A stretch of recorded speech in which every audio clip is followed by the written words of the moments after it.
বিসমিল্লাহির রহমানির রহিম।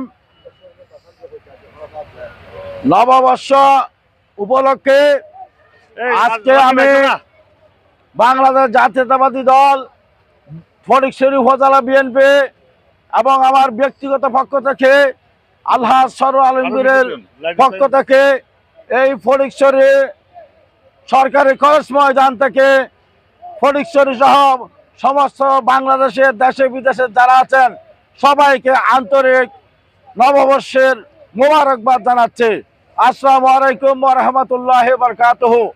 আপনারা ইতিমধ্যে দেখেছেন আমাদের প্রাণপ্রিয় নেতা বিএনপির ভারপ্রাপ্ত চেয়ারম্যান জননেতা তারেক রহমানের নির্দেশে আজকে ফটিকছড়িতে আলহাজ সরওয়ার আলমগীর সাহেবের পৃষ্ঠপোষকতায় এই যে উৎসব শুরু হয়েছে, সকাল থেকে প্রথমে শুরু হয়েছে আমাদের রক্তদান কর্মসূচি। ইনশাআল্লাহ আমাদের রক্তদান কর্মসূচি অত্যন্ত সফল হয়েছে। তারপর শুরু হয়েছে ঐতিহাসিক বলি খেলা। ইনশাআল্লাহ বলি খেলাও অত্যন্ত সফল এবং সুন্দরভাবে সম্পন্ন হয়েছে।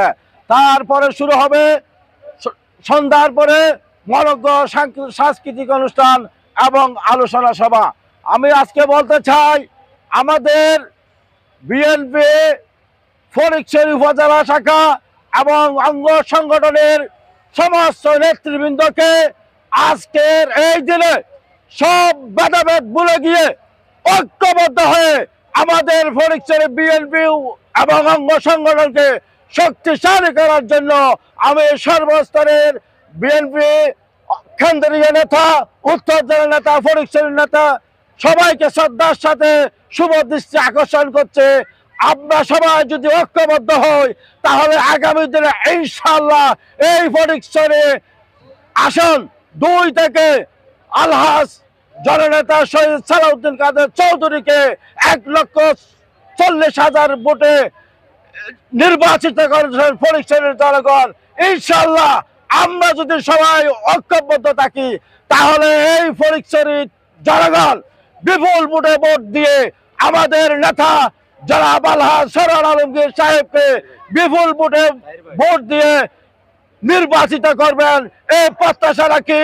এবং আগামীতে আমরা আলহাজ সরওয়ার আলমগীর সাহেবের নেতৃত্বে এবং বিএনপি যুবদল ছাত্রদল ঐক্যবদ্ধভাবে এই ফটিকছড়ির জনগণ সুখে শান্তিতে বসবাস করতে পারে এবং ফটিকছড়ির জনগণ শান্তিতে থাকতে পারে সেই ব্যবস্থা করার জন্য আমরা দোয়া চাচ্ছি। এবং সাথে সাথে আমি একটা কথা যোগ করতে চাই, যেই আমাদের নেতা শহীদ রাষ্ট্রপতি জিয়াউর রহমান, উনি স্বাধীনতার ঘোষক, উনি বহুদলীয় গণতন্ত্রের প্রবক্তা। শহীদ রাষ্ট্রপতি জিয়াউর রহমানের জন্য আমি সবার কাছে দোয়া চাচ্ছি।